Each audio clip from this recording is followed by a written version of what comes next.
Bienvenidos, bienvenidas, queridos amigos, queridos oyentes, una vez más a Pod Corners. Hoy nos encontramos con un grupo muy particular. Me encuentro con Gerardo, Robotnik, Mike y Obredor, que bueno, algunos de ellos ya han estado aquí como Robotnik, pero otros es la primera vez, así que bienvenidos. Gente, ¿cómo están? ¿Cómo la llevan? Man, y sobreviviendo. Saluditos, saluditos. Muy bien, la verdad, muy bien. Feliz, feliz de venir del trabajo, de sobrevivir el trabajo, sobrevivir al trabajo.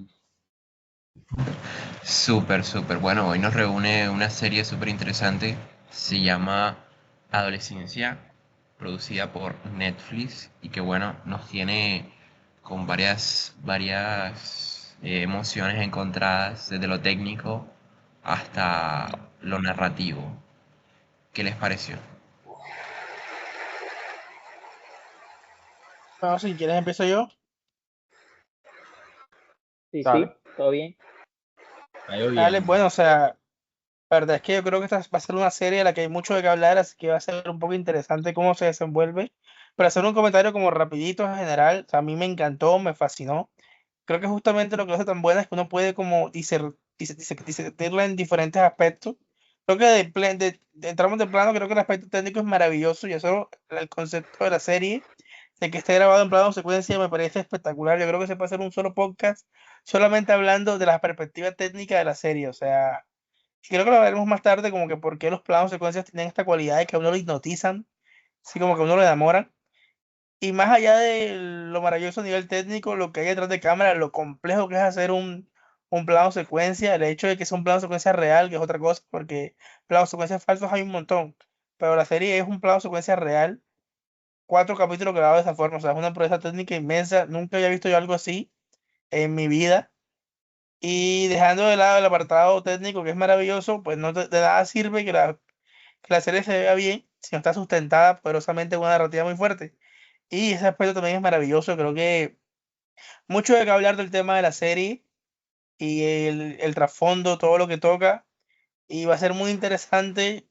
Pero nada, o sea, creo que es un tema muy interesante. Creo que es un tema que está muy moderno, o sea, muy afín a lo que está ocurriendo hoy en día. Creo que hay muchas reflexiones interesantes que hacer. Y nada, creo que la serie es maravillosa. Las actuaciones, ese peladito que se merece un Oscar. Primer papel de su vida. Ni siquiera es una película, pero se merece más un Oscar que toda la carrera de Timothée Chalamet. Y eso que Timothée Chalamet es muy buen actor para mí. Pero la verdad, qué pedazo de actor. Todo, o sea, es realmente Pero tú, ¿por qué? O una serie sea, espérate, maravillosa. espérate, ¿tú por qué estás tirando esos factos de Timothy? O sea, ¿qué te pasa? Maní, es la plena. Ese pelado se comió toda la carrera de Timothée Chalamet en el capítulo 3. ¿Qué? Comenzó tirando duro. Maní, no sé de dónde lo Puro sacaron, facto. pero la directora de casting que lo encontró, fue puta. Maní, récenle. Ok, ok, estamos Y tirando duro desde el principio. Y nada, qué serie tan maravillosa. O sea, como que para terminar, o sea, yo esta serie, o sea, yo usualmente cuando veo una serie, o es porque sé que existe y la estoy esperando, o me la recomienda alguien que yo confío ya. Pero esta serie como que llegó a mí porque se hizo viral, como que vi que la gente la comentaba mucho en redes, la comentaba mucho en Twitter, y usualmente eso me asusta, porque yo digo como que si la serie es muy popular, bueno, no sé, algo tendrá, pero de pronto no sé si sea lo mío.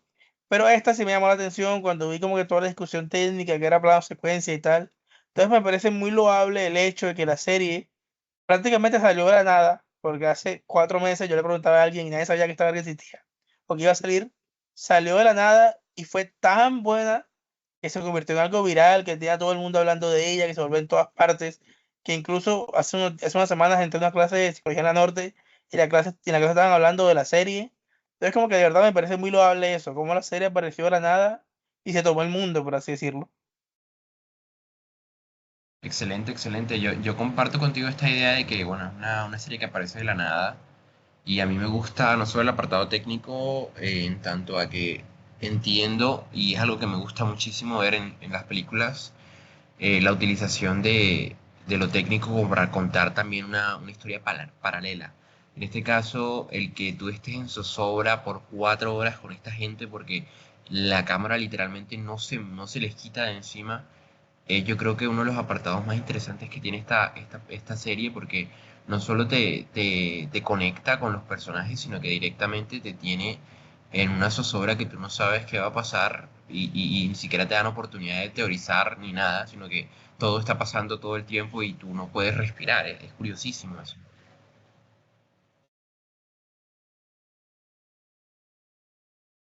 Si se Dice me que permite intervenir también, yo comparto mucho lo que dice Gerardo.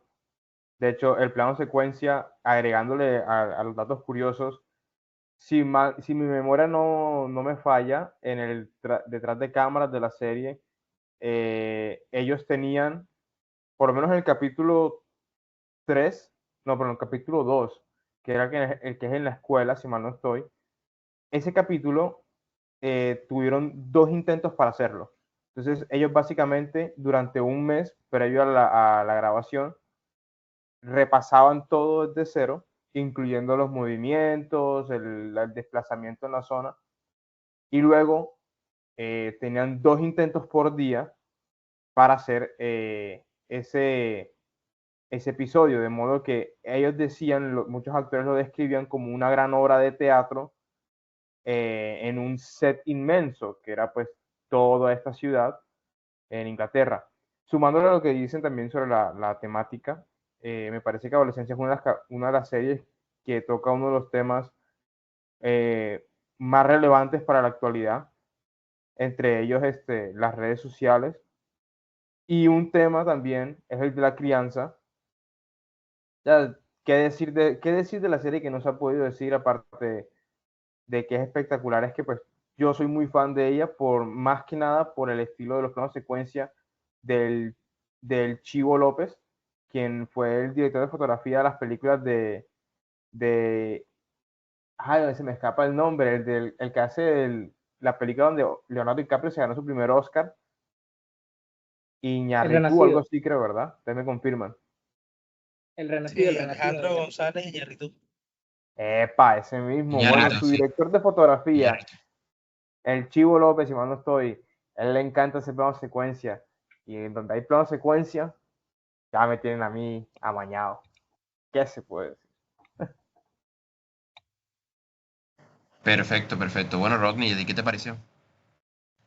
Bueno, la verdad, tengo que ser sincero, esta película, bueno, esta serie, que me parece, de entre todas las series que he visto en este año, bueno, estrenadas en este año, porque he visto muchas que no se han estrenado en este año, pero de todas las que he visto estrenadas en este año, me parece objetivamente la mejor. No tengo nada más que decir, pero voy a elaborar mi punto. Esta serie es la única en todo el año, de todas las que se han estrenado, que me ha hecho llorar. Y eso creo que es algo muy potente. En primer lugar, notando más sobre el impacto de esto, me pasó algo similar a lo que pasó con Gerardo y que fue lo que me orilló a decir que quería terminarla, porque al principio estaba un poco indeciso después del primer capítulo. Pero lo que pasó fue que en una clase de mi universidad de economía audiovisual, lo recuerdo perfectamente, es el profesor abre la clase hablando un poco sobre adolescencia, o sea, literalmente el tipo la menciona y es un tipo de 90 años que no sabe nada de eso. Bueno, no tanto sobre series, Netflix, pero fue algo muy curioso y es la primera vez en toda mi vida que he escuchado el término incel mencionado en una clase. Y es ahí donde quiero centrarme en mi análisis. El término técnico ya lo han mencionado correctamente, me parece que es algo perfecto y algo maravilloso que demuestra una total maestría, pero yo quiero centrar mi análisis en el punto narrativo. Como han dicho, el tema de la crianza y el tema, bueno, de la infancia son muy importantes dentro de esta serie. Pero yo también quiero ahondar más que todo en los temas tan actuales y todos estos temas que toca, que son profundamente importantes, que creo que me parece muy valiente que se hayan atrevido a tocarlos de la manera que lo lograron. Es decir, me refiero a todo ese tema de estos términos como la manósfera y todo este tipo de cosas. Son cosas que se han convertido en un serio problema para la sociedad. No puedo decir mucho de esto, pero he conocido gente dentro de estos círculos y la verdad es algo aterrador. Si soy sincero, me parece que era importante que esto se tocara en algún momento y estoy profundamente agradecido con que se haya logrado tocar de una manera tan pues tan creativa y al mismo tiempo tan realista y de cierta manera desgarradora como lo tocó la serie. Súper, sí, no, tienes toda la razón en eso. Yo creo que es importante que se hablara, y ya hablaremos un poquito de eso, porque nosotros hemos hablado un poquito de eso, no en podcast, sino más bien en nuestro Discord, acerca de toda esta locura de Temach y otra gente que está como en esos círculos raros. Pero bueno, ahora sí, por favor, Obrador, cuéntanos qué te parece a ti. Me pareció genial. Yo digo, el interrogatorio más emocionante que me he visto en toda mi vida. Estaba ahí yo al borde de la silla y yo dije al final como, me quemé las manos por este peladito. De verdad me puso en el lugar del, en el lugar del papá, que era como, pero ¿a dónde se están llevando a mi hijo? O sea, yo en un momento estaba totalmente inmerso. Yo dije, pero todo esto está mal. Y cuando en el comienzo hablan de que ha sido un maltrato, yo estoy todo de acuerdo con eso. Claro, están maltratando a esto y bueno, y ya en materia de la serie, de la miniserie, me parece que es súper vigente, una problemática real, pero yo digo, llega tarde. O sea, está bien la problemática. Yo la venía pensando hace rato, pero bueno, más que quejarnos, hay que agradecer que exista, ya lo mencionaron varios. Y bueno, ese efecto del interrogatorio interesante lo hace el plano secuencia, como ya mencionamos ahí, que las largas esperas, los personajes haciendo nada y los enfocan ahí, y eso transmite la ansiedad que quiere. Entonces, a mí, genial, vigente, un poquito tarde, pero vigente esa problemática y un tema que se pone en la mesa ahora para muchos padres y toda la familia. Eso es. Sí, sí, por supuesto que bueno, es una conversación que tenía que haber. Por suerte ya tenemos la serie para poder hablar de eso un poco más abiertamente. Yo hablaré de eso un poco ahora en mi intervención, pero bueno, Mike, ¿a ti qué te pareció ahora sí? ¿Qué me pareció a mí la serie? Yo creo, no creo. Yo comparto el sentimiento de Robotnik porque yo también lloré viendo la película.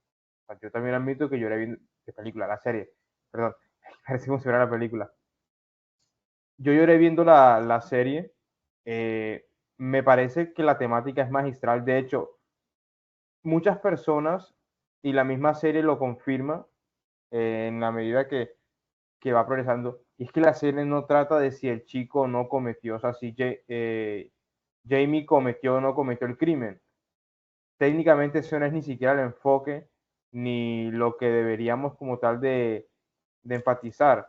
Es sobre la temática que habla Obredor, que llega muy tarde, y es sobre la manósfera, lo de este nuevo círculo de la misoginia. La verdad es que ha sido el que hablar el foco de temática de este mes. También en mis clases en la universidad hemos tocado la temática de la serie. Estoy muy encantado por lo que hizo Netflix. La verdad, la actuación de todos, absolutamente todos, aun por más mínima que sea. Imagínense, la psicóloga apareció en un capítulo, la rompió. El papá de Jamie, Stephen Graham, quien es un actorazo de por sí, y vino y se tiró su papelazo también de su vida. Jamie, el que hace de Jamie, como dice Gerardo, la rompió también, se merece su respectivo Emmy. Es una serie completa. Para mí es una serie muy completa, una serie que todos deberíamos de vernosla, en especial nuestros padres de familia, quienes son a quienes yo creería que esta serie está encaminada ni siquiera a los jóvenes, sino a los padres de familia, advirtiéndoles sobre pues, el poder de las redes sociales y sus posibles consecuencias cuando esto pasa sin algún tipo de filtro o supervisión estricta, digamos, por así decirlo. Sí, eso es bastante complejo porque yo creo que esta idea de que uno no tiene control, y de hecho es la conversación que tienen al final el papá y la mamá de Jamie, que por cierto, yo el papá, tú dices que es un actorazo, yo al papá nada más lo conocía o sea, yo estoy pero encantadísimo con la actuación porque yo este man lo conocía solamente de Piratas del Caribe. O sea, para mí era un pirata más de la tripulación de Jack Sparrow y era mejor dicho, un gracioso, un Manny, payaso. comentario pequeño, porque no lo han mencionado. Justamente el actor del papá es el creador de la serie y es el guionista. Mira tú eso. No, hermano, está rotísimo. Tanto actoralmente como en dirección y guión está rotísimo. Rotísimo. Y sí, yo creo que para empezar a hablar de eso y dar mi idea general, es curioso pensar esta idea de que, bueno, en realidad ellos hicieron todo lo que pudieron realmente, o no lo hicieron, o podían hacer algo. Son preguntas que me surgen frente a la conversación que tienen al final y la respuesta que le da la mamá cuando le pregunta cómo hicimos para criarla a ella. Y la mamá le dice, de la misma manera. Y con eso, y la entrada de él al cuarto ya a llorar y romperse en mil pedazos, me parece a mí que es como una imagen súper poderosa para pensar esta idea de que realmente ellos tenían un control. Podían hacer algo. ¿Qué tan peligroso, qué tan complejo puede ser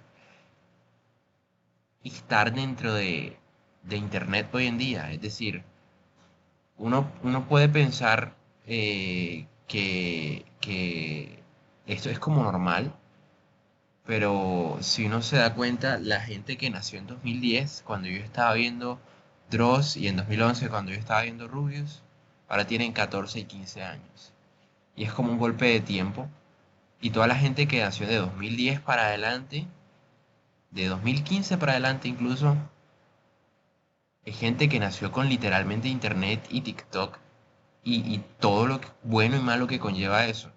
En este caso, la app que utilizaron para la narrativa, que fue Instagram, y el lenguaje que utilizan también es muy curioso, da como ese poder. Y es curioso que utilizaran Instagram porque, bueno, Instagram per se no es una red de comentarios. Es decir, Instagram es más que todo para fotos.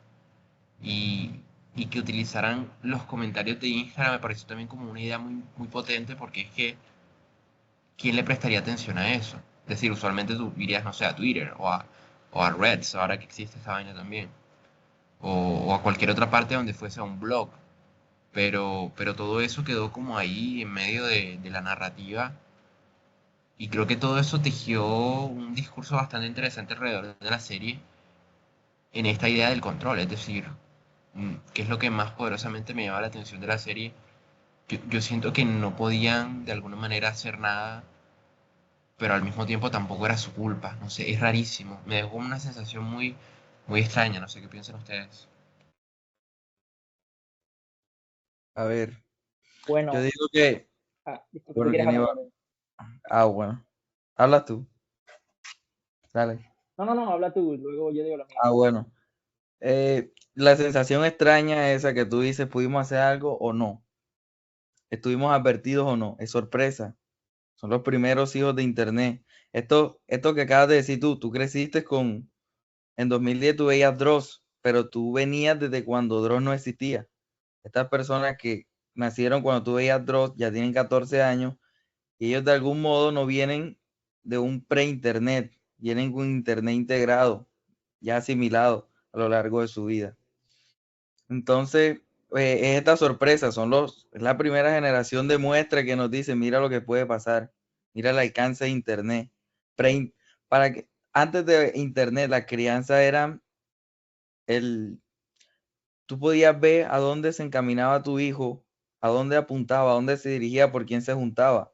Si tu hijo parecía que se juntaba con gente que, bueno, yo hablo aquí de hijo, pero bueno, si tu mamá te veía juntaba con, no, cuidado que ese peladito es mañoso, que es coletico, es esto, tu mamá te decía, no te juntes con él, mira qué tal.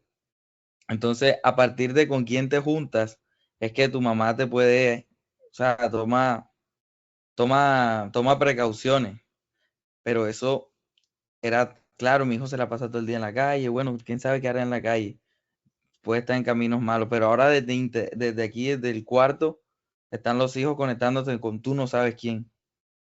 Entonces me parece que es ese el misterio. ¿Pudimos hacer algo mejor o no? No sabemos. Se pone tarde porque internet existe hace mucho y hace mucho la gente se influencia desde su cuarto, desde, desde toda la cultura, desde todas las cosas que existen. Y por eso es que yo digo que llega tarde y es esa sensación de sorpresa y de si pudieron haber hecho algo. Ya, Robónica. Eso opino. Bueno, me parece que estoy de acuerdo con Obredor en muchos sentidos y al mismo tiempo debo decir que he sentido una visión tan clara de la vida de muchas personas que he conocido, e incluso en ciertos puntos de mi propia vida en esta historia. Gracias a mi propia mentalidad pude salir de esos círculos extraños y gracias a mucha gente que me ayudó. Nunca estuve muy metido en eso, pero estoy consciente de lo aterrador que pueden llegar a ser esos círculos. La verdad es una cosa terrible. Yo siento que lo que se necesita es de parte de los padres una mentalidad más fuerte para decir, yo no quiero que mi hijo sea mal influenciado por este tipo de gente. Tiene que haber supervisión en cuanto a esto. Eso es lo que yo considero. El día que yo sea padre, o si llego a ser padre, siento que yo no dejaría a mi propio hijo solo con gente de internet, más o menos hasta que tenga la capacidad de racionar mínimo de lo que está escuchando, lo que está entendiendo, lo que le están diciendo. Eso es algo importante. Y creo que en el punto de donde el padre se pregunta, ¿qué pudimos haber hecho? Esa me parece una respuesta coherente. Pero al mismo tiempo, con una persona que no conocía, no puedo realmente culparlo por haber dejado que eso pasara. Me parece una persona con la que se puede más que todo empatizar por su situación tan terrible que está sufriendo. Y es justamente esa escena en la que él llora que yo me puse a llorar, porque realmente siento en esta interpretación, en cómo esta persona está sufriendo eso, que yo veo la impotencia de miles de personas y de miles de familias, padres e incluso de los propios hijos que se han visto influenciados por este tipo de gente, que han hecho cosas terribles, que han hecho cosas de las que se arrepienten probablemente y que incluso han llegado a hacer daño, lo cual como Jamie igualmente, y que de cierta manera no sabían lo que estaban haciendo por su propia mentalidad que fue inculcada por este tipo de cosas que veían en internet y no sé, hace que uno se derrumbe, que uno sencillamente no pueda ver más que con impotencia y que de cierta manera hace cuestionar un poco sobre lo que está pasando en el mundo, sobre si realmente deberíamos dejar que estos tipos se expresen así en internet y deberíamos dejar realmente que las nuevas generaciones tengan tanto acceso. Me parece que se requiere un poco de atención en este tema, más que todo.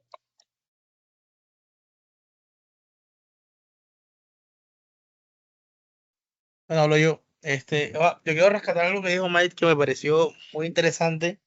Y es que él comenta, y estoy totalmente de acuerdo, de que en suma la serie no va de, o sea, no es una serie procedimental, no es una serie de true crime, no es una serie de crimen.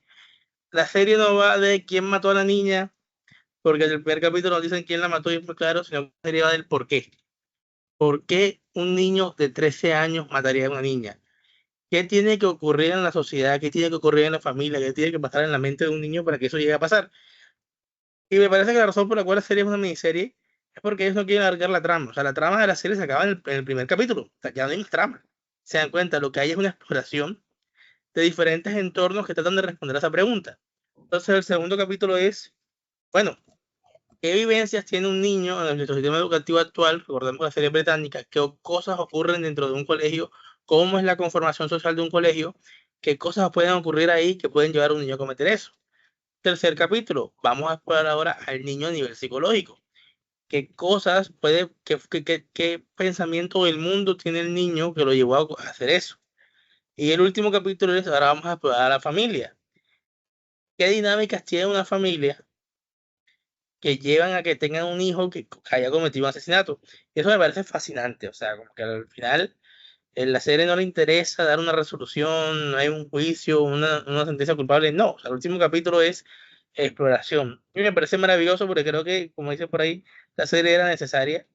que se abordara este tema y de la forma en la que se aborda, no de forma sensacionalista, sino abordando la realidad de la situación de una forma muy visceral, y visceral en el sentido de que muy verídica. Y a mí me fascina, o sea, creo que eso fue lo que más me gustó de la serie. Y nada, yo hablaba con un amigo sobre el tema cuando me vi la serie y él me decía que lo que cuando él terminó la serie, lo que él se quedó pensando fue mucho en la idea de que al final un niño lo creamos todos. Y lo creamos todos en el sentido de que el internet también cría, y el colegio también cría, y la calle también cría. Y eso es algo problemático porque son cosas que salen por fuera de lo que quizás uno pensaría que es la responsabilidad de un padre o de lo que un padre puede estar pendiente, pero eso es el mundo en que vivimos ahora. A un niño lo creamos todos como sociedad. Entonces, ¿en qué punto como sociedad permitimos que estos niños se pierdan? ¿Y qué podemos hacer para cambiarlo? ¿Y cuándo vamos a concientizar de qué está pasando? Y me pareció una idea tan fascinante como que, bueno, ¿y cuál es mi grado de responsabilidad? Y uno diría como que no, yo no tengo responsabilidad, pero luego un poco esa mentalidad puede hacer el problema al respecto. No sé, es un viaje. Y también un poco la idea de hasta qué punto también estos problemas empiezan porque no, no logramos, o no solo no logramos, sino que no intentamos, no apreciamos lo importante que es que un niño desde pequeño se críe con mujeres. Y se críe con mujeres en el sentido de que si tiene una crianza activa con mujeres y tiene amigas desde una temprana edad, ciertas ideas que hacen parte de todo esto de la cultura incel probablemente no las va a desarrollar porque aprendió a convivir en entornos femeninos. Y como eso es algo muy importante y que estoy muy seguro que cuando uno aprecia a muchas personas que se identifican como incel se van a dar cuenta de que mucho de lo que ellos no tuvieron fue una presencia femenina importante en sus vidas. Y me parece muy curioso porque en el capítulo este de la psicóloga, justamente ella le pregunta a él, ¿y tú tienes amigas? ¿Y tú odias a tus amigas? Porque claro, hay un reconocimiento de que para llegar a estos niveles de odio hacia las mujeres, o decir como se llama, rechaza, merece morir, hay también una falta de empatía hacia las mujeres. Y esa falta de empatía a las mujeres desarrolla en parte de una persona que no tiene una vivencia con mujeres seguidas. Sí, es interesante porque igual el niño tiene una hermana y casi no se toca mucho en la serie con su relación con su hermana, entonces hay como una capa ahí interesante de análisis, pero digamos, eso es lo que yo opinaría sobre respecto al tema de la temática.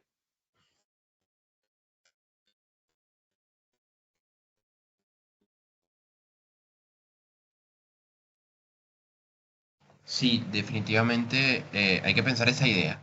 Hay que pensar esa idea porque si bien es cierto que la hermana está presente en la serie, de hecho poco importa, sino hasta el último capítulo, donde sabemos que hasta la edad que tiene y que probablemente vaya a la universidad, pero poco más, poco más.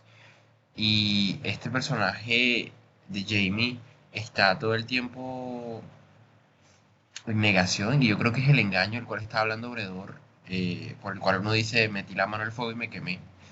Y es que incluso hasta el último capítulo, hasta la escena de la pintura con el chico que le dice, estoy con usted y tal, se me hizo tan particular ese muchacho que dije, me la vi con mi mamá de hecho, y dije, fue él, tipo porque sabía como detalles muy precisos de todo. eh, y dije, no, Jamie es inocente. Y no, resultó que no. Y es curiosísimo porque a pesar de que uno estaba viendo el video desde el primer capítulo, no está como en negación el resto de la serie. Y es curioso porque si uno se pone a pensar la idea en cómo aparecen las mujeres en la miniserie también es bastante interesante porque, bueno, vemos incluso un juego de pues policía bueno y policía malo en el interrogatorio, y es curioso que el policía bueno sea la mujer. Entonces, no sé, es bastante interesante pensar de esa manera esta serie que tiene como esta idea bueno, de la cuestión de los incels y tal, y pienso en que no sé si sería como interesante abordar un poco de lleno esa idea que es casi que la cosa principal de la serie. Es decir, no sé quién le gustaría hablar de por lo menos la cuestión de una menósfera o estas cuestiones que explican en varias ocasiones, como el 80-20, no sé qué, de los que están, no sé quién quiera.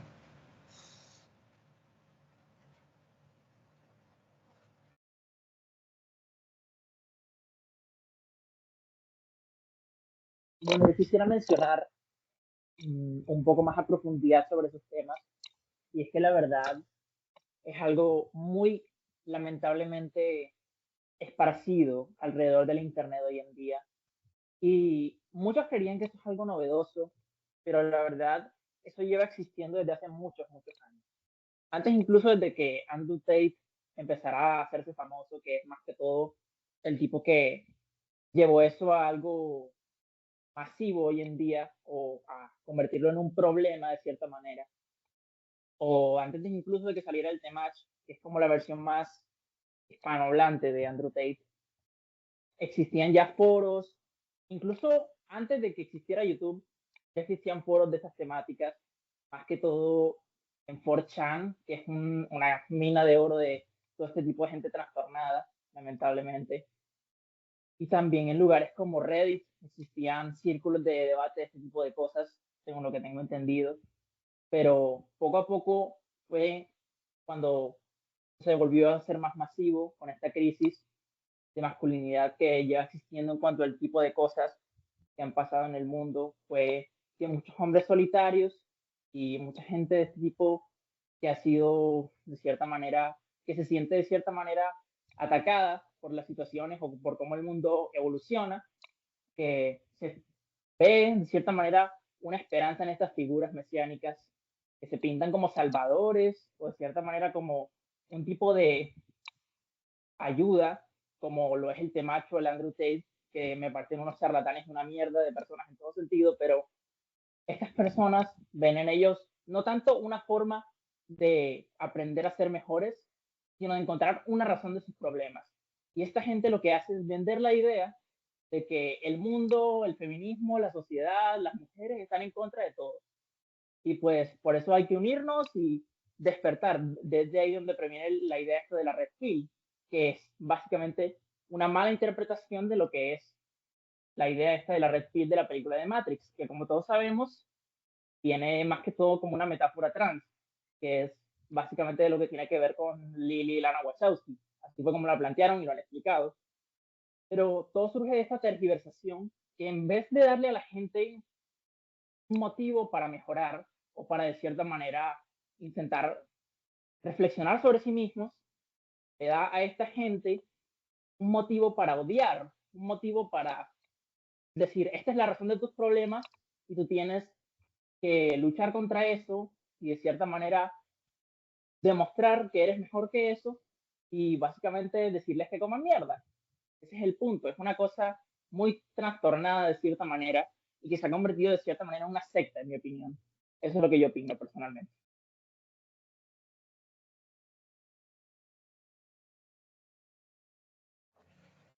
Sí, es un pensamiento sectario, cuanto menos. Fíjate que yo cuando me encontré con el Temach, eh, por alguna razón me pareció un pensamiento bastante eh, mentiroso, disfrazado de verdad. Es decir, esta idea de que todo lo que pasa en el mundo lo puedes controlar. Ay, lo voy a mezclar con otra vaina que tengo ahí metida hace rato y no he podido sacar en ninguna parte. Y es que esta misma gente puso de moda una, una escuela de filosofía antigua que no tiene nada que ver con lo que están propagando. Y es esta vaina del estoicismo. Porque los mismos manes que dicen que las mujeres son una mierda y que ellos no las necesitan y crean toda esta dinámica de odio, se escudan en esta idea del estoicismo, que le estoy diciendo ya estoicismo moderno, no sé ni qué, eh, donde supuestamente las mujeres y nada de lo carnal puede perturbarte, pero así no funciona el estoicismo y ya lo dejo hasta ahí para que pronto Gerardo continúe, porque me parece muy, muy curioso esta idea de que la gente como que de alguna manera esté negando, no sé, con excusas baratas eh, y justificando acciones como el odio contra las mujeres de la mano de ideas como estas que son algo totalmente diferente a lo que la gente cree que es, no sé, me parece una vaina terrible pensar eso y que encima esté tan divulgado en las redes sociales, es decir, la vez que yo vi por primera vez este match me salió en TikTok. Hermano, esa semana me salió este match como 50 veces en TikTok, o sea, y yo veo bastante en TikTok porque pues todo el mundo aquí es adicto a esa vuelta. Y cada rato me salía, o sea, piensa que si alguien con mentalidad débil, con tendencias a estos pensamientos por cuestiones culturales, sociales, lo que sea, se encuentra 50 veces con un tipo que está diciendo que las mujeres son una mierda y que no las necesitas, eventualmente te vas a convertir en un incel. Y eso es terrible. Bueno, me gustaría como escuchar a Mike, que es el psicólogo, pero para tirar un comentario rápido, a mí me pasa, y esta serie como que me hizo como dar cuenta de eso, de que yo soy mucho de que si hay un tipo de contenido que no me gusta, lo ignoro, y lo ignoro porque digo que, bueno, eso a mí no me afecta, no me interesa, si hay pendejos que lo consumen, pues que lo consuman, pero me da igual. Entonces, tipo, el tema, o como se llama el puta, o sea, yo nunca en mi vida lo he visto, o sea, acabo de buscar una foto de cómo es, porque nunca en mi vida lo había visto, o sea, nunca había visto un video de él, solo sé que existía. La industria sí lo conozco más porque sí me han salido videos de él por alguna extraña razón. Pero en plan, es cuando me di cuenta de que esto como de querer autoblindarse y decir, no, estas cosas no me gustan, me parecen horribles, pero yo las ignoro, eso no funciona, eso es parte del problema. ¿Por qué? Porque y yo me pongo en mi condición de profesor. Si yo ignoro que estas cosas pasan, y no las abordo, pero mis estudiantes sí los consumen, y luego un estudiante mío hace un acto así, ¿hasta qué punto fue culpa mía por no haber sido consciente o por no haber sido responsable de empaparme de las cosas que ellos consumen como jóvenes y poder tener una conversación con ellos? Entonces también lo podemos pensar, por eso veo el tema, decía la idea de que a un niño lo criamos todos. Sí, todos también, toda la sociedad en la que el niño hace parte, de alguna otra forma, directa o indirectamente, hace parte de su crianza. Entonces, como estas cosas no hay que ignorarlas, sino que hay que abordarlas, hay que consumirlas, pero no porque uno las esté de acuerdo con ellos, sino para poder criticarlas, para poder mostrar por qué están mal. Entonces, no sé, eso fue como una de las cosas que me dejó pensando la serie, como hasta qué punto el yo querer blitarme y decir como que sí, sé que estas porquerías existen, pero no les presto atención, es parte del problema y no la solución.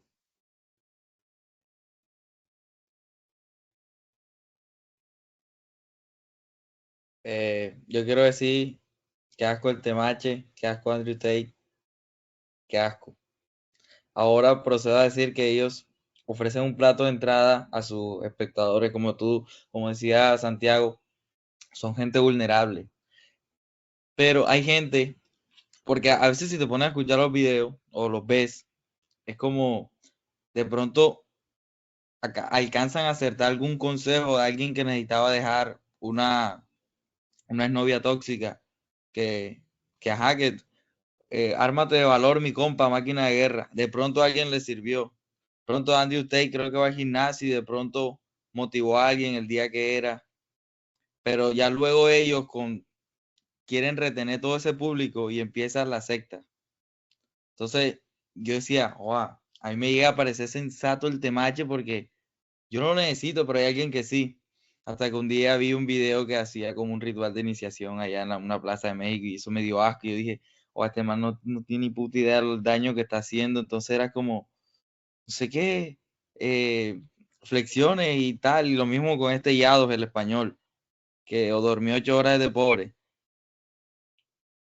Entonces toda esta gente me parece que llegan bien al público, pero luego el problema viene cuando empiezan a retener gente. Y ahí es donde se empieza a esparcir el problema. Y lo menciona muy bien Gerardo cuando dice que en labor de profesor, su tarea en la sociedad también es estar atento qué es lo que se mueve por ahí en internet. Una cosa en lo que atina la miniserie es que trató un asesinato único y no uno múltiple. Porque si vemos estos grupos, son viejísimos. Y lo más antiguo que escuché fue 4chan, lo mencionó Robotnik. Pero ahí incluso más antiguo, podían ser reuniones en bibliotecas antes. Y bueno, ya sabemos en Estados Unidos los casos de asesinatos que hay, las masacres. Y en esto atina la serie que no coge una masacre, sino que coge un homicidio único.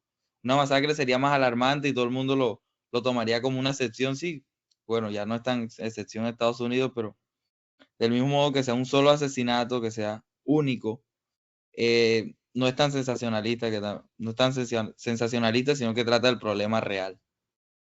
Entonces, esto es Ah, y otra cosa que quería mencionar cómo se ha formado el concepto de estoicismo que decía Santiago, ahora el estoicismo es hacer una flexión de pecho más, hacer una dominada más. Y bueno, cómo se va corrompiendo todo y cómo lo hizo esta serie excelente. Eso es lo que digo.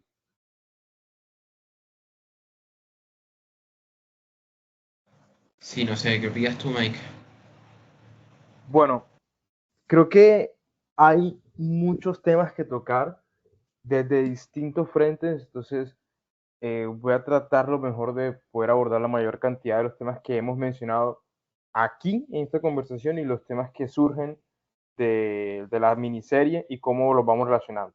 Entonces, yo creo que podríamos comenzar primero con el- la noción que Gerardo comparte de que pues, como comunidad tenemos una responsabilidad eh, de la crianza. Eso tengo entendido que se le conoce como corresponsabilidad, de ahí el nombre, una responsabilidad mutua que no solo los padres tienen, sino que también nosotros como sociedad tenemos ese papel activo.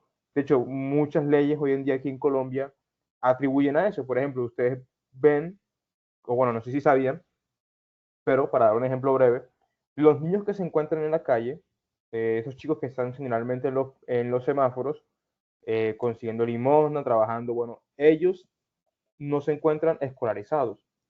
La ley da a entender que nosotros como ciudadanos podemos hacer un comunicado a las autoridades para que esos niños sean separados de sus padres o por lo menos separados de ese entorno y llevados a un entorno educativo donde pues pueden recibir una educación formal, sea educación media, sea educación básica o sea educación preescolar, dependiendo de la edad. Entonces, aquí podemos ver cómo a través de esas intervenciones se, se estimula, o no creo que estimular es la palabra, creo que lo más apropiado sería, se fundamenta o se sustenta el hecho de que nosotros tenemos una responsabilidad al criar. Primer punto, y bueno, sigamos que cierro ese apartado. Continuando con esa noción, hay una teoría, y les recomiendo a las personas que lo busquen, que se llama la teoría ecológica de Bronfenbrenner. Es un nombre muy famoso en cuanto a la psicología, en cuanto a la pedagogía, pero por sobre todo a la psicología de los grupos y psicología del desarrollo. ¿Por qué? Bronfenbrenner plantea que nosotros tenemos distintos sistemas por el cual interactuamos y nos desarrollamos a través de esa interacción. Así como Vygotsky decía en su momento que nosotros nos desarrollamos a través de la interacción con los otros seres humanos, Bronfenbrenner toma esa noción y la lleva al extremo, en el que el desarrollo se sostiene a partir de nuestras interacciones más inmediatas, que son nuestros padres de familia, nuestras interacciones cercanas, nuestros amigos, o en este caso, ustedes. Mi sistema más íntimo serían mis padres, el sistema que le sigue a ese serán ustedes, que son mis amigos, el otro sistema sería el entorno, la sociedad, o sea, los colegios, las instituciones. Luego tendríamos las creencias, que sería la religión, probablemente la filosofía, etcétera, etcétera. Y luego tenemos, y aquí puedo agarrarme de lo que, si mal no estoy, Obredor dijo en su momento, y es que esta es la generación que se está creando con el Internet, que se llama como el cronosistema, que es cómo nosotros estamos relacionados con el tiempo en el que nos encontramos. Y tiene mucha razón lo que dicen ustedes. Mira que Santiago decía que en su momento él se crió con Dross, probablemente con Horacio Germán, o quizás con gente anterior a él. Y ahora tenemos una nueva generación que se está interactuando con un Internet cada vez más desarrollado, de modo que el tiempo, o sea, ese cronosistema de Santiago es muy distinto al cronosistema de esta generación de hoy en día. Ahí cierro, digamos, el tema de la responsabilidad en la crianza. En cuanto a la manósfera es un tema muy interesante porque voy a tirar un comentario muy polémico porque en últimas quiero desarrollar esa idea y es que la manósfera existe y su pensamiento es verdadero. ¿Y con qué me refiero con verdadero? No quiero decir que es verdad que el 80-20 existe, de que la mujer está hecha para ser eh, subyugada, ¿esa es la palabra correcta? O no ser dominada por el hombre. No quiero decir que esto es el pensamiento que el pensamiento que exclusivamente tiene que existir, pero ellos no están mal del todo. ¿Por qué? La manósfera para mí es un resultado patológico de la cultura de nosotros, particularmente del cine y de las artes, o sea, de los medios artísticos que hemos visto. Por ejemplo, James Bond tiene la tendencia a estar con mujeres casadas, mujeres jóvenes, siendo el viejo. En muchas películas, los personajes con dinero suelen tener un poder por encima de otras personas, particularmente de las mujeres. En las series vemos cómo una persona con dinero es más atractiva que otras. Entonces, si hay una base que a través de las redes sociales, a través de las películas, a través de las series, sí ha existido y que le ha dado como hincapié a esta idea de que pues el 80% de las mujeres está enfocada en un 20%, pero para mí eso es un pensamiento que amalga, que es como la amalgama de varias cosas, entre un pensamiento corrompido y nuestra triste realidad de los medios que consumimos. Entonces, en cuanto al tema y aquí entrando como en materia técnica, cuando Gerardo mencionaba de que hubiera pasado si se hubiera creado con mujeres, pasa que acontece que en la adolescencia, muy, muy a menudo los jóvenes comienzan a agruparse entre pares, pero pares agrupados no por intereses, no por roles, sino simplemente por género o por sexo. Es decir, las mujeres se juntan con mujeres, hombres se juntan con hombres y rara vez interactúan el uno con el otro. No significa que no vas a tener amigas o no vas a tener amigos siendo mujer, pero significa que tu grupo principal va a ser hombres, si eres hombre, y tu grupo va a ser principalmente de mujeres, si eres de mujer, si eres una mujer.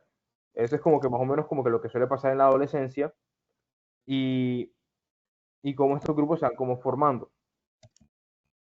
Hablando de grupos, algo que yo creo que vale la pena mencionar y es que la aceptación es la droga más fuerte que existe en el mundo. No es la coca, no es el alcohol, no es la cafeína, no es otros estupefacientes, es la aceptación. ¿Por qué? El contenido de cualquier grupo no importa o es de poco interés cuando sus integrantes son aceptados por los mismos miembros de la comunidad. Es por eso que vemos muy a menudo que en la serie, perdón, cuando el padre está en la tienda, en el home center de allá de Inglaterra, uno de los chicos viene y le dice, oye, pero él no lo hizo, ¿verdad? Eso, dijeron que fue con un cuchillo, pero resulta que era con un destornillador. Va, va cambiando todos los hechos, es decir, el contenido a él no le importa. El contenido en un grupo poco importa cuando los miembros tienen una alta cohesión entre ellos, porque van a defender el mismo ideal. Entonces, y es muy difícil sacar ese ideal porque, claro, cuando tú estás inmerso en esos grupos, y ahí ocurre como que el pensamiento sectario, es difícil sacarte porque es tu realidad la que te estás enfrentando. O sea, no, lo que se está confrontando en este punto ya ni siquiera como que si estás bien o si estás mal, es mi realidad del mundo, me la estás diciendo en cara que no es verdad. Y claro que todo el mundo va a querer defender su propia perspectiva.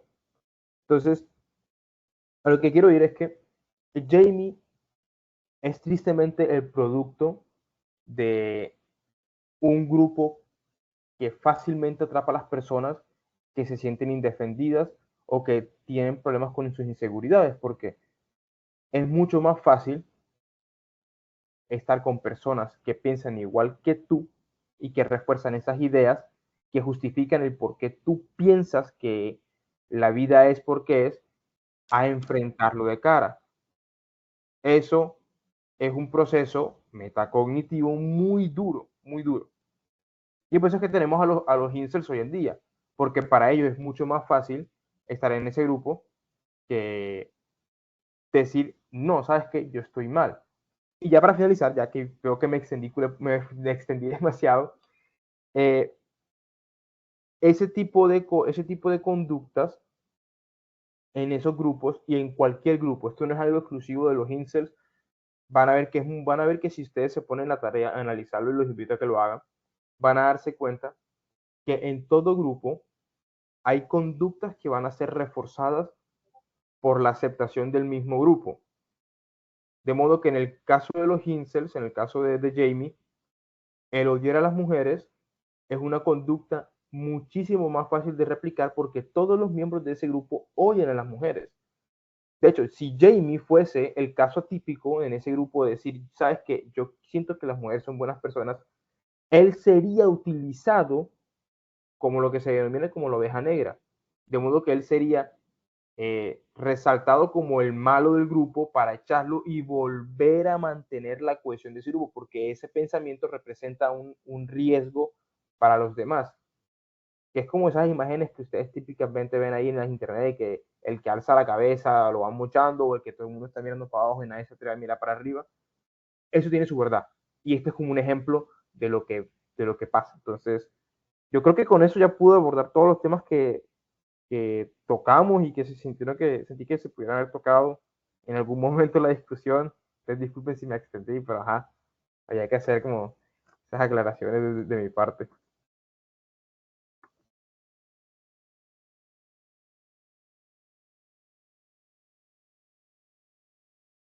Excelente, excelente, ¿no? Yo creo que es muy bacano pensar, volviendo a lo del control, que bueno, en últimas, todo esto que estás comentando hubiese sucedido. Es decir, de hecho, yo creo que la escena de la persecución del detective con el amigo de Jamie, y la réplica de él es, ¿por qué no le preguntas a, creo que se llama Tommy, se llama el otro? Y le dice, no, porque tú lo conoces mejor. Y ese tú lo conoces mejor no es simplemente porque lo conozca mejor per se, sino porque entiende que la dinámica del grupo, este tipo probablemente no era el, e ibas a ponernos en términos temachísticos, el alfa, eh, y que probablemente lo que sea que haya ocurrido esté ligado probablemente a esa relación. Y es curioso porque son unos niños, es decir, el problema de la serie, o sea, la serie tiene una premisa muy sencilla en varias palabras. Eh, ¿Por qué? Porque es un asesinato, están buscando quién lo asesinó y por qué. Ya, punto. Se sabe quién lo asesinó, ahora veremos el porqué. El porqué. Eso es un capítulo de CSI. Pero el problema es que son niños. Entonces, como son niños, y la crítica está de la mano incluso hasta en el discurso, y es el siguiente punto que me gustaría tratar, que es la escena anterior a la persecución, que es la del papá y el detective papá y el hijo, eh, donde él explica qué significan los emojis, eh, y cómo todo lo que han supuestamente entendido, como que ella era amiga de él o algo así, estaba mal porque pues ellos no entendían el lenguaje. Y esa disonancia me parece curiosa porque incluso se estaban yendo como por el lado de que eran como pareja o algo así, o de que de pronto a él le gustaba y tal, pero cuando en la entrevista nos revelan que él lo hace es porque está siguiendo estas ideas de ella está vulnerable, puedo atacar, como si fuese una suerte de presa o algo así, eh, todo se devela y tú te das cuenta que es en realidad que Jamie solo quiere validación, es decir, Jamie solo quiere ser querido, paradójicamente. Y es curioso porque los papás parecen ser unas personas amorosas y tal, pero esta idea de la conexión con el otro es lo que me llama la atención, poderosamente porque, a pesar de que está como movido por esos ideales peligrosos y súper disruptivos, él simplemente quería una conexión, o al menos eso creo que entiendo yo.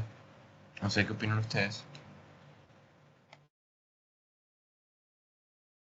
Yo siento que es cierto y es muy verídico lo dices de que Jamie en últimas queda ser querido, porque pues en últimas eso es lo que, entre comillas, la comunidad incel quiere, ser queridos o ser aceptados, recibir el amor que sienten que la sociedad les ha negado y que por consiguiente les corresponde. La serie, bien como lo dices, o sea, La serie no trata ni siquiera de si lo hizo o no lo hizo. De hecho, al final, no solo sabe, al principio sabemos que lo hizo y al final también sabemos que él admite que lo hizo y que va a cambiar su testimonio en la corte para decir que lo hice, o sea, soy culpable. Pero aborda el tema de la comunicación, que como bien lo mencionas, creo que es uno de los puntos más interesantes a la hora de las redes sociales, porque es como que vemos como una transfiguración del lenguaje, como yo creo que ustedes que son filósofos tienen una percepción mucho más profunda de ese tema, de cómo el lenguaje se moldea, pero imagínate, uno acá ve una píldora roja y tú dices, ah, le morí el medicamento, ¿será que está como enfermo, está tomándose algo? Corazones no sé qué cosa, porque nosotros, yo quiero creer que nosotros nos manejamos con el corazón rojo y nada más ese de corazón azul, amarillo, verde y otros colores, pues rara vez lo utilizamos, pero mira cómo ellos le dan un significado totalmente distinto bajo ese contexto y nadie se daría cuenta, ni los papás se dieron cuenta, ni el policía, y como bien dice, o sea, hubo un momento en la serie en la que el papel se invirtió, en la que la serie te colocó a ti la posibilidad de que quizás Jamie lo hizo ni siquiera, no porque la odiara, o no sí porque la odiara, porque le estaba haciendo bullying, de modo que te estaba la serie presentando a ti en una bandeja de plata, una carnada diciéndote, ven, acércate y o sea, te reto a que creas que ella lo hizo, o sea, que ella le hacía bullying a él y por consiguiente está bien que la matara. Yo siento que esa era como una forma también de llamar atención a la misma comunidad incel, porque al presentar esa posibilidad, más de uno va a decir, pero sabes que es verdad, las mujeres suelen ser así, tan, tan, tan, tan. O sea, es como si la serie cobrara vida fuera de su propio medio. Porque al presentar ese tipo de información, nosotros los espectadores podemos generar la perspectiva de quiero saber más o con ese contexto me quedo y defino mi postura diciendo Jamie es inocente, la mató pero en defensa propia porque ya le hacía bullying y se desató ya, algo así por el estilo. No sé ustedes qué opinarán, la verdad. Pues sí, yo estoy de acuerdo con esta idea de que comentaba Santiago, que lo que él más quería era aceptación, y como dice Mike, porque en el fondo creo que eso es lo que quieren los incels, como tener a alguien que los quiera. Y el odio que sienten o el sentimiento que sienten por no encontrar a alguien que los quiera como ellos creen que deberán quererlo, los lleva a caer en todos estos grupos porque les dan la validación que no encuentran por fuera. Esto es un viaje tremendo. Esa escena al final del tercer capítulo, cuando se están llevando a Jamie, que él le pregunta a la psicóloga casi como con desespero que si le agrada, porque digamos, toda su estabilidad mental en ese momento se basa en sentir que por fin le agrada a alguien, y es como fuerte. Y yo creo que es interesante porque esta serie no solo como que nos concientiza del problema de la cultura incel y todo lo que hay detrás, pero yo no siento que es una serie agresiva contra los incel, en el sentido de que es como que, mira, esto existe, esta gente está mal, están los presos, son un peligro, sino que yo creo que la serie quiere también ser una suerte de despertar para ellos, les está diciendo como que, hey, date cuenta de hasta dónde puede llegar estas cosas que estás creyendo, date cuenta que hay solución. Sí, o sea, no siento que sea como tanto una denuncia, sino como una pedida de ayuda. Y creo que la serie tiene como esa característica, como que no está atacando a esta comunidad en específico, sino que los está concientizando del problema porque está tratando de ver si los puede sacar de ahí. Lo cual me parece también que es el curso de acción si realmente queremos evitar que niños de la edad de Jamie, 13 años, lleguen a cometer este tipo de acciones. Hacerlos conscientes de los problemáticas que son estas ideas y por qué no es correcto que sean parte de ellas, más que hacer como una demonización, por mucho que sí lo merezca. Sí, porque creo que al hacerlo de esa forma, tratar de censurarlo, lo único que va a causar es más curiosidad de parte del adolescente o más necesidad de querer consumir ese tipo de contenidos. Entonces, sí, siento que el objetivo de la serie en últimas también tiene como un cariz pedagógico.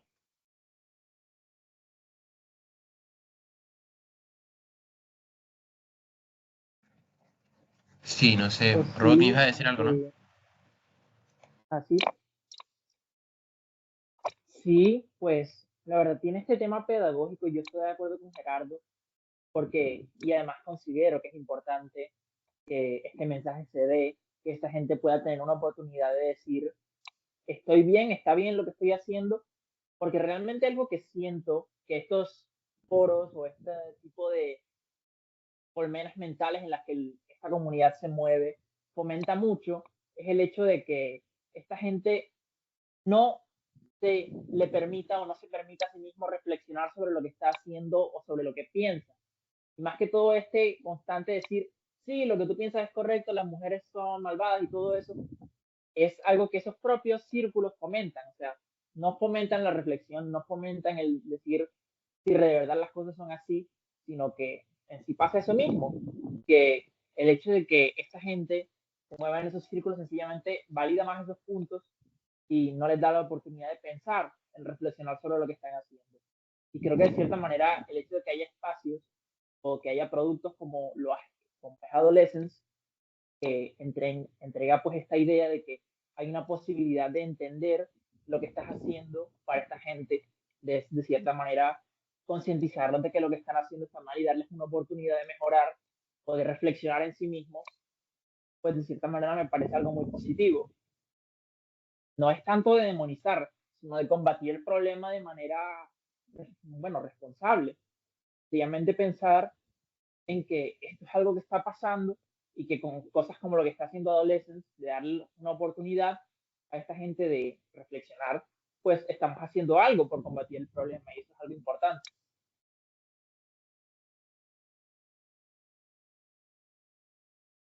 Sí, y bueno, para finalizar y pasar a la última parte, Oredor, ¿qué opinas? Eh, yo opino que lo que decían ahorita de las interacciones, por ejemplo, que se estaban yendo por el camino equivocado, porque creían que intercambiar mensajes es hablar, supone una relación, desconociendo que hay dinámicas en las redes sociales que no conocemos. Un ejemplo que se me viene a la mente muy rápido es el de estas personas que se proponen de reto tener amigos a todas las personas posibles, muchos amigos. Esto es más común entre niñas que se comentan fotos y se dan like. Linda, hermana, hermosa, solo para que ella de vuelta se lo comente. Pero tú vas a ver y no son amigas en realidad, solo se comentan por una cuestión de estatus. Entonces son tipos de interacciones en las redes sociales que no se conectan, que no se conocen, o sea, son una especie de código encriptado. Y ya bueno, si vamos al tema de los emojis más críticos, cambiaría ya por ubicación geográfica, ¿cierto? Porque cada persona se inventa aquí una palabra, usamos un emoji para esto, porque nos suena tal cosa en nuestro dialecto y así. Y bueno, creo que ahorita mencionaste algo de Instagram, creo que lo que pasa es que en Instagram el Instagram es la red social de los jóvenes en Estados Unidos y Facebook es para los viejitos. Entonces, por eso es que creo que se usa Instagram. Algo que también se me viene hablando de las redes es que yo me vi un capítulo de Black Mirror, se llama Smithereens, y habla también de una red social, pero el punto aquí es que ocurre una competencia entre el FBI y los de la empresa de dueño de la red social que se prestan para hacer la investigación. El cuento es que muestran toda la diligencia que tiene que hacer la FBI o la policía, tiene que ir a la casa, ver lo que tiene, en cambio el dueño de la red social analiza el algoritmo y le perfila a la persona. Entonces, muestran que el dueño de la red social, nada más leyendo tu algoritmo, sabe quién eres, qué te gusta y qué quieres. Y bueno, entonces son como a niveles formales, como el FBI no es tan consciente de cómo se describe la persona, de quién se rodea la persona alrededor de las redes. Esto es lo que tengo para decir de este segmento.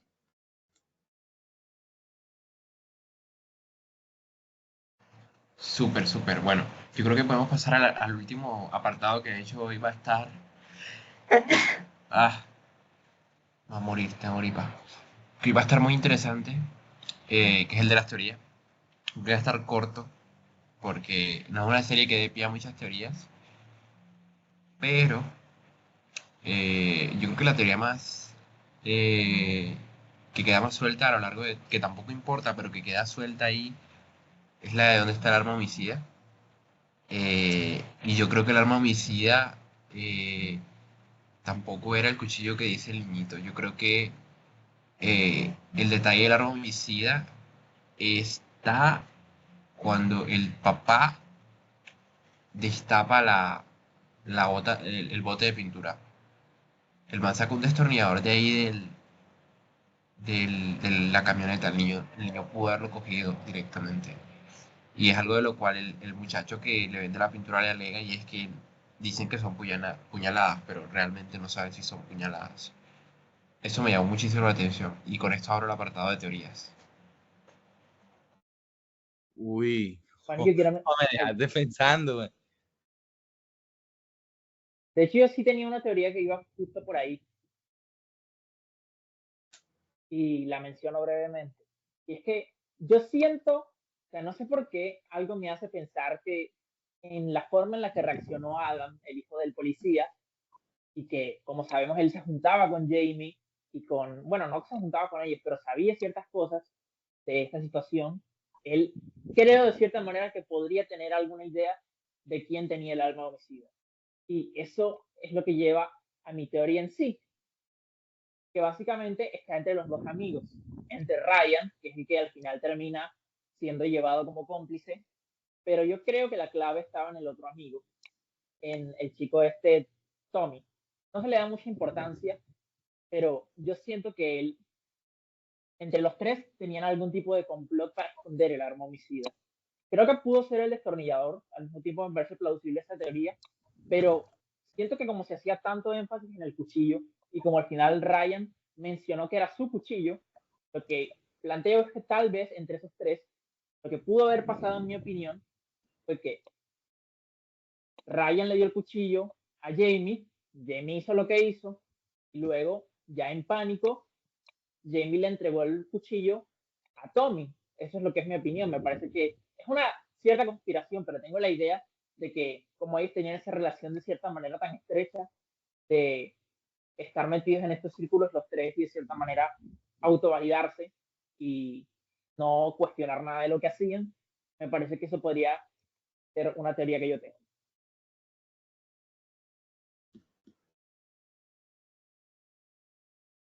Te la compro. Porque si el arma estuvo siempre en la casa de Jamie, los otros se involucraron de gratis. Entonces me gusta más esa teoría de la asociación que hubo ahí, porque tiene más sentido. Bueno, ¿y tú, Gerardo, qué teoría tienes? Qué te surgió? Está bueno, ¿eh? Porque yo creo, o sea, yo estoy con Robotnik en esta idea de que probablemente hubo un complot porque tampoco encontraron la ropa y no era la ropa que él tenía puesta en la mañana. Y solo se encontraron los zapatos, así que alguien tuvo que haber desaparecido o él mismo tuvo que haberlo hecho, pero probablemente alguien lo tuvo que haber ayudado. Y si estamos pensando en este tipo de pensamiento colmena, de esta idea de los incel y tal, y yo creo que es la razón por la cual la pelada, la mejor amiga, estaba molesta, y por eso de hecho le reclama que le hicieron, yo me la di en español, no me la di en inglés, no sé, seguramente le dijo también en plural, pero cuando ella le dice y lo golpea, le dice que le hicieron, eh, no sé, me pareció curioso, porque los está acusando a los tres, no a Jamie. Y bueno, yo la verdad es que cuando vi la serie, como que no pensé tanto en teorías, porque como tú dices, como que no es como que la serie se preste mucho para eso. Se nota muy claro como que para dónde quiere ir. Pero lo que yo sí noto, y creo que es muy a propósito, es que como, y bueno, como eso no lo hablamos antes de que se acabe, yo creo que una de las cosas que hace que un plano secuencia sea tan maravilloso es que acaba un poco con la ilusión del tiempo. ¿En qué sentido? De cuando uno ve una película, uno sabe que hay un proceso de edición y la edición es una manipulación del tiempo. Pero un plano secuencia anula eso porque un plano secuencia es en tiempo real. Y los 4 capítulos que tiene la serie ocurren en tiempo real. Entonces hay una suerte de inmersión de parte del espectador en el sentido de que yo sé que lo que yo estoy viendo no me lo están manipulando temporalmente. Yo lo estoy viviendo en el mismo momento en que lo experimentan los personajes. Y eso te agrega una capa extra que no te puede agregar otro tipo de escena, por ejemplo. Entonces, pasó como lo quería comentar, no me acuerdo por qué era que lo quería comentar. Pero siento que la serie, muy a propósito, ya recordé por qué. Como la película está grabada, la serie está grabada en tiempo real, implica que hay cosas que no se pueden seguir, porque no hay forma lógica, narrativa, coherente, orgánica de conectar tramas después de cierto tiempo. Y la película sí, y la serie sí tiene salto de tiempo, pero lo tiene entre capítulos. Entonces, la serie creo que por lo menos en cada capítulo te deja por lo menos una trama que nunca se resuelve. Y no se resuelve porque hay saltos de tiempo y cuando ocurre un salto de tiempo ya esa trama quedó abandonada. Entonces, por ejemplo, creo que la que más se nota es la de Jasmine, creo que se llamaba, que era la mejor amiga, En el segundo capítulo nos da a entender que aparte de todo el trauma que ella tiene con la muerte de la amiga, parece que también tiene unas problemáticas familiares propias, parece que está yendo a terapia, como el comenta Santiago. Los comentarios de ella parecen entrever que por lo menos ella piensa particularmente que Jamie no es el único responsable, que hay más personas en el asunto. Y al final se queda como inconcluso, y queda inconcluso porque el capítulo siguiente ya pasó un mes y está centrado solo en Jamie.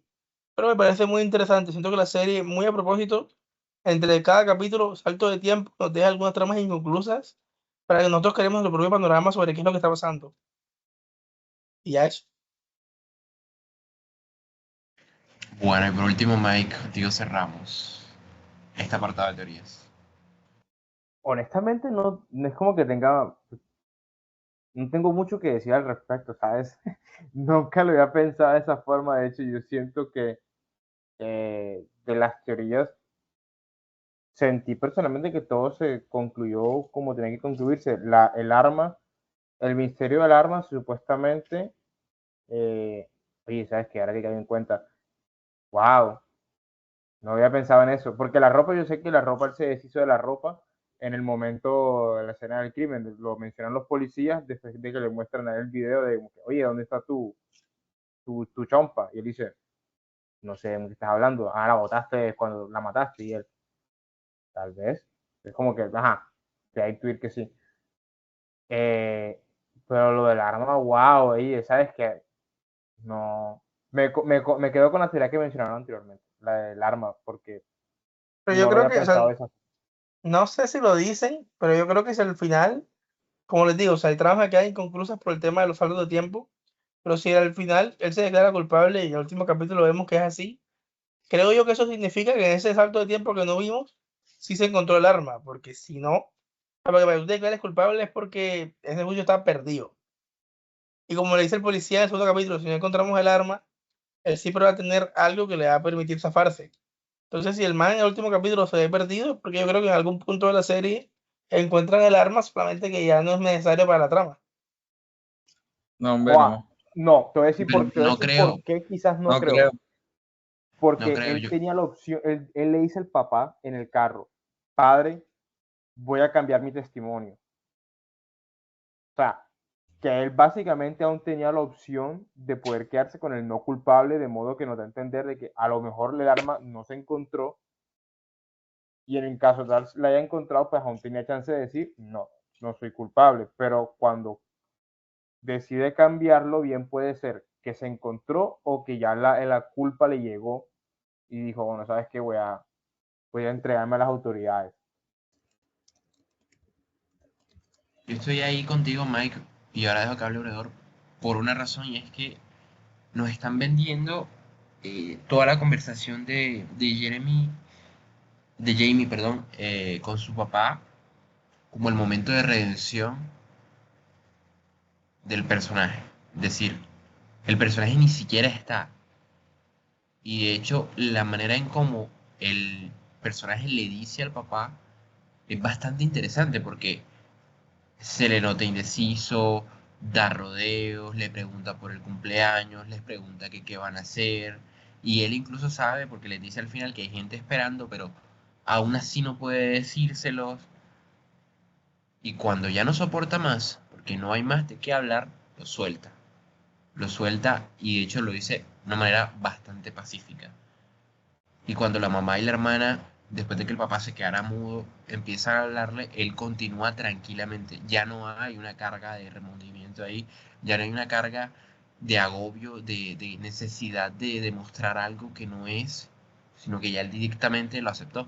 Yo creo que él no debemos quitarle la posibilidad de redención a Jamie, creo yo, pues. No sé qué opinas, Brado. Yo opino que le pesó y cambió. Yo digo que no encontraron el arma. Simplemente le pesó demasiado y dijo, no sé, me quedo acá o algo. Porque todavía el caso se prestaba así. Si no encontraban el arma, en cualquier caso, aparecía como sospechoso o la pena no era tanto que si se acepta culpable, eso lo tenemos claro. Entonces, nada, yo creo que le pesó, me pareció interesante cuando comenta la hermana que si se debe mudar por las acusaciones, me dicen, soy la hermana de Jamie. O soy la hermana de un asesino, creo que alcanza a decir ella llorando. Todo eso me parece fuerte y luego discuten si se ven ir de la ciudad o no, y como eso le pesa a toda la familia, me parece que lo mostraron muy bien. Y bueno, ahorita hablaron del plural, cuando usó el plural, como que, hey, la mataron entre todos ustedes. Creo que, ahí eso lo dijo Santiago, sí, creo que está esa colectividad y que si no ocurre en tiempos donde hay tanta cámara de vigilancia, se hace el crimen perfecto. Se unen los que son, alcanzar a ocultar la ropa, el, el arma, donde no hay tanta cámara de vigilancia, pasa por, o sea, queda libre, me imagino. Y otra cosa que corrobora eso de la colectividad es, porque hablaron de los nudes, unos packs que se filtran. Entonces, el acusado no solo es quien lo comparte inicialmente, sino que ellos dicen, no, es que él se lo mandó a él. Entonces ya hay dos. Si alguien se va a amputar, no se amputa con uno, sino que se amputa con dos. Mira, él se lo mandó a él primero y luego ya ahí se, se lo mandan entre todos. Entonces, ya eso opino, de acuerdo con lo colectivo y ajá, que encontraron el arma, sí o no, no importa, y qué bueno que hayamos dejado esto del arma para lo último, porque es lo que menos importa, que esto no es una vaina detectivesca, es otra temática. Melo, melo. Bueno, yo creo que hemos charlado lo suficiente hoy. Me ha gustado bastante el episodio. Gracias a la gente que debutó hoy. Yo creo bueno, hay bastantes cosas para hablar de otros episodios. No sé si ya tenemos uno en mente. Yo creo que hay varios en lista, pero al final han sido mortinatos, no han alcanzado a salir. Y no sé si quieran proponer algo para el próximo antes de cerrar y que la gente quede ahí como, ¿cómo es que se llama eso? Picada, porque o sea, ya tenemos rato que no subíamos este episodio y la gente siempre pregunta por corners. A la gente también muchas gracias por quedarse hasta acá. Pero bueno, no sé. ¿Tienen algo No, en mente? no es como mi área de experticia, pero desde hace rato hay varios miembros que quieren hacer como un pocket de videojuegos, así que a mí no me desagradaría. ¿De videojuegos? Why not? Ah, por ahí creo que Rodney había dicho de Metal Gear Solid. Sí, yo lo dije porque la verdad, lo voy a decir aquí, lo voy a decir para que todo el mundo lo sepa. Yo se la quiero chupar a Kojima. Quiero atragantarme, mándosela y No, tromándosela a Santiago, vamos Kojima. a quitar esa parte. Le pones un pi. Ey, no se escucha casi. Que lo repita, dice Oredor. Qué risa. Que me quiero atragantar con la Kojima. Yo amo a ese Kojima, lo amo. Bueno, en medio de toda esta risa, cerramos el episodio. Muchísimas gracias a la gente que estuvo acá con nosotros. A los chicos que grabaron hoy, por favor, despídanse y vamos cerrando. Chau, chau, buenas noches a todos. Hasta luego. Hey, chao, buenas noches. Bye, Increíble bye. que escuche esto. Gracias, si acaso. Bye.